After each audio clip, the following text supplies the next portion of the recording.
Assalamualaikum warahmatullahi wabarakatuh.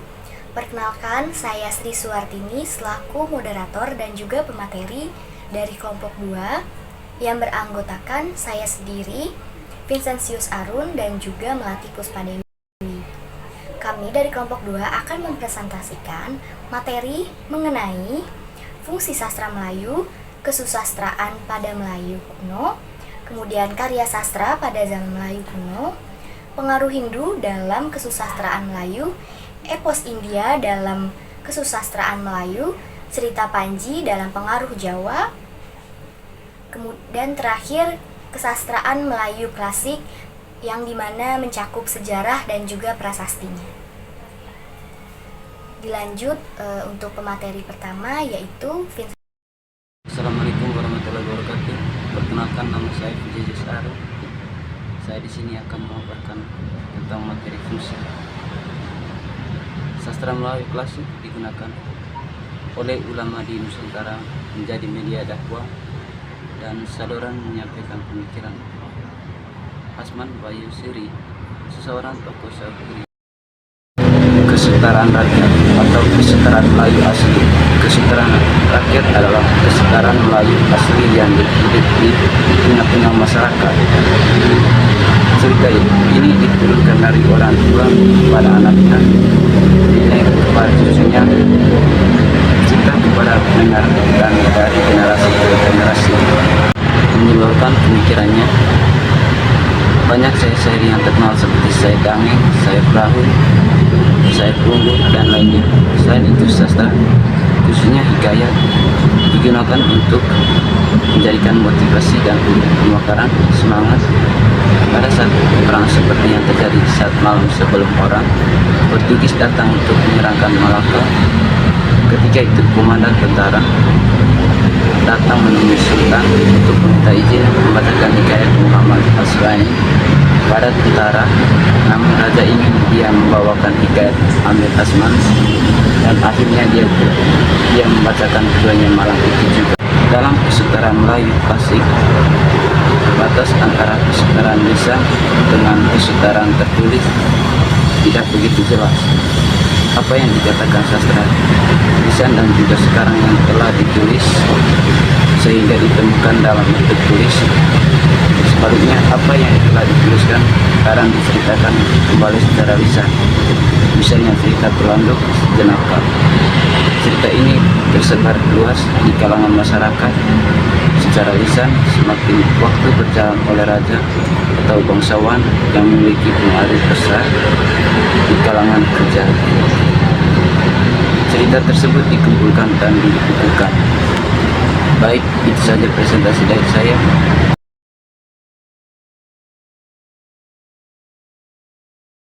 Perkenalkan, nama saya Sri Suwartini. Di sini saya akan melanjutkan penjelasan dari karya sastra pada Melayu kuno.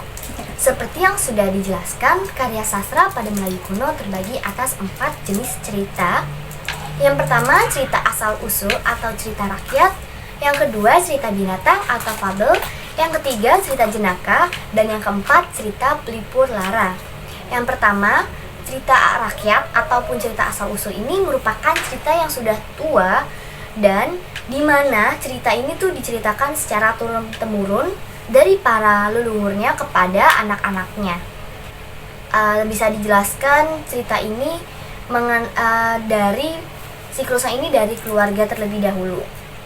Yang kedua, cerita binatang atau cerita fabel, di mana tokoh-tokohnya ini merupakan binatang-binatang atau bahkan tumbuhan, namun mereka ini bisa berbicara selayak manusia pada umumnya. Yang ketiga, cerita jenaka. Cerita jenaka ini tokohnya memiliki sifat yang licik, menggelikan, cerdik, dan sebagainya. Cerita ini kecenderungan diambil dari sifat manusia yang melebih-lebihkan. Yang keempat, cerita pelipur lara. Cerita pelipur lara ini digunakan atau digunakan untuk menghibur para orang-orang yang sedang memiliki hati yang duka ataupun sedang merasa gundah. Materi selanjutnya ini materi mengenai pengaruh Hindu dalam kesusastraan Melayu. Pengaruh Hindu-Buddha di Nusantara ini sudah terjadi kurang lebih 2000 tahun lalu, di mana orang India dengan Melayu adanya terjalin hubungan berbentuk perdagangan. Hubungan ini berbentuk perdagangan dikarenakan Indonesia memiliki rempah-rempah yang berlimpah, sehingga mereka membeli kemudian menjualnya ke negara lain.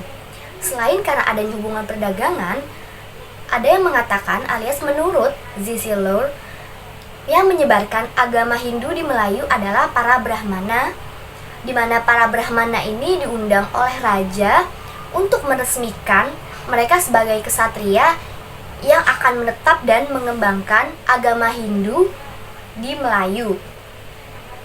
Sedangkan ada teori lainnya mengatakan bahwa yang mengembangkan agama dan kebudayaan Buddha di Melayu adalah orang Melayunya sendiri yang sudah terpelajar dan mengembangkan sendiri agama Buddha Hindu bagi kaumnya. Materi selanjutnya yaitu materi mengenai epos India dalam kesusastraan Melayu. Di India dikenal dengan dua epos, yaitu epos Ramayana dan juga epos Mahabharata. Yang pertama, epos Ramayana. Epos Ramayana ini dibentuk dalam puisi atau kawya yang dipakai untuk memberi ajaran moral kepada muda-mudi. Ajaran yang diberikan luas berupa Arta Sastra, Dharma Sastra, dan Niti Sastra. Arta Sastra ini berisi tentang bagaimana cara berpolitik dan berperang dengan mempertahankan agama, bangsa, dan negara. Sedangkan Dharma Cerita berisi tentang ajaran bagaimana memelihara moral dalam kehidupan. Sedangkan Niti Sastra adalah ajaran tentang bagaimana cara hidup yang mudah dan juga menyenangkan. Selain itu, Ramayana juga menceritakan gaya hidup Arya yang begitu idealis. Selain itu, epos Ramayana ini juga mengajarkan dan mencerminkan bagaimana gaya hidup Arya yang idealis. Yang kedua yaitu epos Mahabharata. Epos Mahabharata ini bukan sekedar epos, namun mereka ini sudah disebut menjadi sebuah kitab suci, di mana yang menerangkan bagaimana cara hidup orang-orang dalam Hindu, orang-orang agama Hindu. Kemudian epos ini juga dapat dibaca oleh seluruh lapisan masyarakat orang Hindu. Di dalam sastra Melayu, Mahabharata dikenal dengan nama Hikayat Pandawa dan hikayat ini sangat populer. Selain itu, hikayat ini juga terdapat banyak versi seperti Hikayat Pandawa, Hikayat Pandawa 5, Hikayat Pandawa Jaya, Pandawa Panca kelima. Kemudian menurut penyelidikan para sarjana, cerita Pandawa adalah sadurun bebas dan syair dari Jawa kuno. Saya Melati Puspadewi. Di sini saya akan melanjutkan materi rekan saya, yaitu ada cerita Panji Sastra Pengaruh Jawa. Cerita Panji adalah hasil sastra Jawa yang digemari oleh masyarakat di Melayu. Cerita ini juga digemari. Hal ini terlihat dari banyaknya naskah Melayu tentang cerita Panji.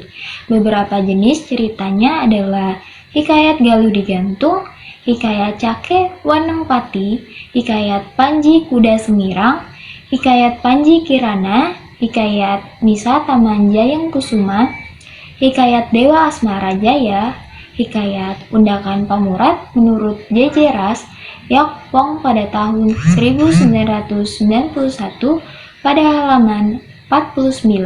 Cerita Panji mengisahkan satu episode dalam sejarah legendaris Jawa, yaitu hubungan antara dua kerajaan yang bersaudara yaitu Daha dan Kediri. Mereka menjodohkan putra mereka sebagai ahli waris tahta kerajaan. Namun, berbagai cobaan dan hambatan dialami oleh kedua kekasih sebelum sampai ke pelaminan. Pengembaraan, ujian, dan percobaan yang dialami oleh kedua kekasih tidak lain untuk mematahkan jiwa kedua tokoh, apalagi sebagai seorang yang kelak akan memangku tampuk kerajaan. Lalu selanjutnya, pada bab 2 ada kesastraan Melayu klasik. Kesastraan Melayu meliputi sejarah, ilmu perang, undang-undang, agama, dan sebagainya. Pada umumnya, para peneliti kesastraan timur oleh orang-orang asing itu dengan perantara ilmu bahasa yang meneliti ahli bahasa atau filologi, sehingga dapat dikatakan hasil penyelidikan itu adalah miliknya. Akibat dari keadaan ini yang bukan buah pena ahli sastra termasuk dalam kesastraannya juga. Hal seperti ini terjadi juga pada peneliti-peneliti di India dan tanah Arab. Di bab 2 ini, pada materi pertama ada sejarah kesastraan Melayu. Kesastraan Melayu tidak hanya memberi penyelidikan, tetapi juga memberi keterangan-keterangan tentang kesastraan Melayu. Umpama sebuah buku sejarah Melayu tidak hanya dipergunakan sebagai sumber pengetahuan sejarah saja, karena isinya lain dari buku sejarah dari Barat. Dalam buku itu tidak terdapat pengetahuan kronologi dan pengertian ilmu bumi pun kurang sekali. Yang penting hanya cerita-cerita yang kurang berarti diuraikan dengan panjang lebar. Karena dalam kesastraan Melayu belum banyak penelitian ditambah pula tidak terdapat di dalamnya angka-angka tahun. Maka banyak hasil kesastraan tidak kita ketahui umurnya. Jika karena buku-buku itu dalam 4 abad disalin sampai beberapa kali, maka penurunannya tidak taat asas pada aslinya, sehingga buku-buku itu tidak dapat dipakai sebagai sumber penelitian sejarah. Buku-buku yang dapat dipakai sebagai sumber-sumber penelitian antara lain naskah-naskah yang dikumpulkan oleh para pedagang seperti yang dikumpulkan oleh De Houtman yang pada abad ke-18 dikoleksi oleh Valentin yang diberi judul Old van Oost. Selanjutnya ada prasasti sebagai kesastraan kuno. Terdapat 4 buah prasasti atau piagam dalam abad ke-7 dari kerajaan Sriwijaya, yaitu yang terdapat di sekitar Pulau Bangka pada tahun 680 Masehi. Prasasti Kota Kapur di sekitar Sungai Musi dan Jambi pada tahun 868 Masehi. Prasasti Karangbrahi di dekat kota Palembang atau prasasti Kedukan Bukti pada tahun 683 Masehi dan prasasti Talang Tuwo pada tahun 684 Masehi. Prasasti-prasasti tersebut merupakan peninggalan-peninggalan yang tertua jika dibandingkan dengan prasasti-prasasti di Pulau Jawa, atau hampir semuanya dengan bahasa Sanskerta baru pada abad ke-8 mulai dengan bahasa Jawa kuno. Prasasti yang ditulis dalam bahasa Melayu kuno terdapat pula di Pulau Jawa, yaitu di Gondosuli, di bekas Karesidenan Kedua. Dari tahun 832 Masehi, bahasanya banyak bercampur dengan bahasa Sanskerta. Prasasti ini sudah diteliti oleh J.G.D. Kasparis dalam disertasinya di Bandung pada 1950. Jeda agak lama, baru pada abad ke-14 terdapat di Pagarhuyung, Minangkabau dari Raja Adityawarman. Bahasa Melayu di sini sudah berubah jika dibandingkan dengan bahasa Melayu dari abad ke-7. Perbedaannya tidak jelas sebabnya. Karena dialek atau perubahan bahasa dalam waktu pada tahun 1915 ditemukan sebuah prasasti berwujud batu nisan dalam bentuk syair atau saloka oleh seorang peneliti dari Jawatan Purbakala di Aceh. Berwujud dua buah batu nisan, sebuah nisan dengan tulisan bahasa Arab bertanggal Jumat Zulhijjah pada tahun 791 Hijriah atau 1380 Masehi. Mengatakan bahwa di situ makam putri dari Malik Az-Zahir, sedangkan prasasti satunya tidak dapat dibaca dengan jelas pada waktu itu. Akhirnya baru dapat diperjelas oleh Stuterim dalam majalah Akta Orientalia. Uraian beliau lama yang tulisan itu sejenis alfabet yang dipakai dalam inskripsi pada waktu Arya Tawaman asalnya sama dengan alfabet yang terdapat di Pulau Jawa, tetapi mempunyai perkembangan sendiri. Pada inskripsi itu terdapat juga tulisan semacam tulisan Arab untuk menutupi kebudayaan agama Hindu, karena pada waktu itu agama Islam sudah berkembang di situ. Itu saja yang dapat saya sampaikan. Terima kasih kepada pemateri yang sudah menyampaikan materi. Izinkan saya membacakan kesimpulan pada presentasi hari ini. Jadi kesimpulannya adalah kegunaan sastra pada zaman Melayu kuno sebagai bahan penyuaraan pikiran, yang dimana bentuk penyuaraannya itu dalam bentuk syair. Selain itu, ternyata pada era Melayu kuno ini memiliki banyak sejarah yang cukup panjang dan juga beberapa peninggalan yang berbentuk seperti prasasti. Sekian materi dari kelompok 2. Kurang lebihnya kami mohon maaf. Wassalamualaikum warahmatullahi wabarakatuh.